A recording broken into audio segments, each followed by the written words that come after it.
য'ত য'ত আমাৰ আলোচনা আমাৰ সম্পন্ন হ'ল আমি এই সম্পন্ন হোৱাৰ ৰিপৰ্টবোৰ আমি ইতিমধ্যে আমাৰ কেন্দ্ৰীয় নেতৃত্বক আমি অৱগত কৰাইছোঁ আৰু য'ত আজি তাৰিখত ৰাইজৰ দলৰ লগত আধৰুৱা হৈ আছে সেইখিনিও আমি তাৰ ষ্টেটাছ ৰিপৰ্ট আমি আমাৰ কেন্দ্ৰীয় নেতৃত্বক আমি অৱগত কৰাইছোঁ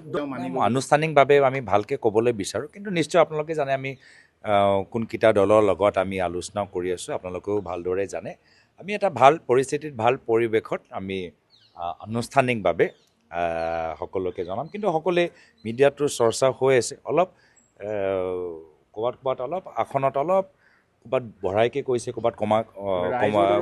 কমাই কৈছে সেইকাৰণে এনেধৰণৰ বাতৰিৰ ওপৰত মানে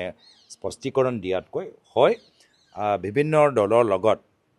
আমাৰ ইতিমধ্যে আলোচনা সম্পন্ন হ'ল মই সেই দলৰ নেতৃত্বক মই আৰু তেওঁলোকৰ দলৰ নেতাসকলক মই ধন্যবাদ জ্ঞাপন কৰিছোঁ আৰু আমাৰ দলৰ নেতাসকল যিসকলে আমাৰ কথাবোৰ সম্পন্ন কৰাৰ ক্ষেত্ৰত বহুত তেওঁলোকে আগভাগ ল'লে মই তেওঁলোককো ধন্যবাদ জ্ঞাপন কৰিছোঁ আনুষ্ঠানিকভাৱে আমি পিছত মই কৈছোঁ ইতিমধ্যে যে আমাৰ সম্পন্ন হৈ যোৱাৰ পিছত আমি কেন্দ্ৰীয় নেতৃত্বক আমি অৱগত কৰাইছোঁ আৰু কিয় এটা দলৰ লগত আধৰুৱা হৈ আছে কি প্ৰথম পৰ্যায়ৰ পৰা আজি পৰ্যায়লৈকে কেনেদৰে আমি আগবাঢ়ি গৈছোঁ আৰু আজি তাৰিখত এই পৰ্যায়ত আমি আছোঁ সেইখিনিও আমি অৱগত কৰাইছোঁ আৰু কেন্দ্ৰীয় নেতৃত্বৰ পৰাও আমি কিছু মাৰ্গদৰ্শন আমি এই সম্পৰ্কত পাম মই আশা কৰোঁ চাওক তেওঁতো আগৰ পৰাই মিডিয়াৰ সন্মুখত কথাবোৰ কৈ আমাৰ অভ্যাস নাই সেইটো আমাৰ পৰম্পৰা নহয় আমি চব কথাবোৰ আনুষ্ঠানিকভাৱে ভালকৈ বহি কথাৰ গোপনীয়তা বহাল ৰাখি আমি কথাবোৰ কওঁ চ' সেইটো আমাৰ দলৰ আলোচনা সম্পৰ্কত আমি কেনেদৰে আগবাঢ়ি যাওঁ সেইটো আমাৰ দলৰ পৰম্পৰা এতিয়াও চাওক মই কোনকেইটা দলৰ লগত আমাৰ সম্পন্ন হ'ল সেইকেইটাই মই কোৱা নাই বা কোনকেইটা দলৰ লগত কোনকেইটা আসনৰ ওপৰত কথাবোৰ সম্পন্ন হ'ল সেইকেইটাও মই কোৱা নাই তো সেইটো আমাৰ পৰম্পৰা নহয় বা কোৱা আমাৰ সেইটো আমাৰ অভ্যাসটো নাই তেওঁ কৈছে সকলোৱে দেখিছেই যে তেওঁ এনেকুৱা এজন বিধায়কক ল'লে যি বিধায়কজনক কংগ্ৰেছ দলে নিলম্বিত কৰিছে এনেকুৱা এজন বিধায়কক তেওঁ লৈ তেওঁ আমি জনামতে বা মিডিয়া বাতৰিত ওলাইছে যে তেওঁ টিকেট প্ৰদান কৰিছে আৰু আনজন বিধায়ক যি বিধায়কৰ লৈ আমাৰ দলৰ ভিতৰত বহুত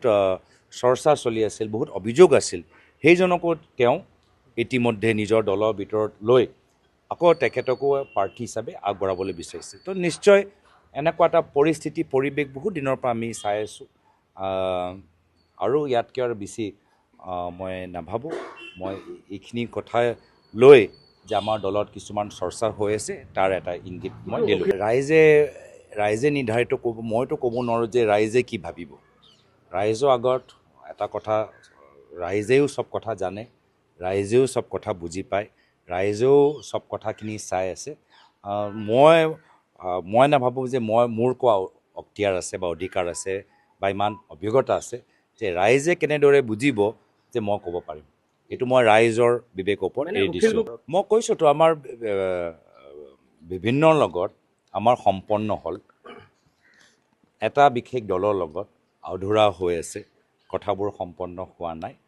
আজিও মই কৈছোঁ মই ইমান মানে মই কি কয় পজিটিভ হৈ আছোঁ যে হোৱাটো ভাল কিন্তু সঁচাকৈ ক'বলৈ গ'লে আগতে মই পজিটিভ আছিলোঁ আজিৰ তাৰিখত মোৰ শক্তিটো অলপ ক'ৰবাত কমিছে তথাপিও মই শেষ পৰ্যায়লৈকে আমাৰ দলৰ সতীৰ্থসকল জ্যেষ্ঠসকল কৰ্মীখিনিক আৰু কেন্দ্ৰীয় নেতৃত্বক বুজাবলৈ মই চেষ্টা কৰিম যে কিয় আমি সকলোকে লোৱাটো ভাল হ'ব মই শেষৰলৈকে পাম কিন্তু আজিলৈকে যিহেতু সম্পন্ন হোৱা নাই ক'ৰবাত ময়ো মনত অলপ মানে আগৰ যিমান মই সক্ৰিয় হৈ আছিলোঁ বা আগতে যিমান মই পজিটিভ হৈছিলোঁ আজিৰ দিনটোত অলপ মই মনটো আগৰ দৰে নহয় মইতো পজিটিভ মানুহ মই আজিলৈকে কৈছোঁ যে আমাৰ দলৰ ভিতৰত যথেষ্ট চৰ্চা কৰ্মীখিনিৰ মাজত যথেষ্ট চৰ্চা নেতৃত্বৰ মাজত যথেষ্ট চৰ্চা কেন্দ্ৰীয় নেতৃত্বৰ মাজতো যথেষ্ট চৰ্চা এতিয়ালৈকে মই কৈ আছোঁ যে সকলোকে লোৱাটো ভাল হ'ব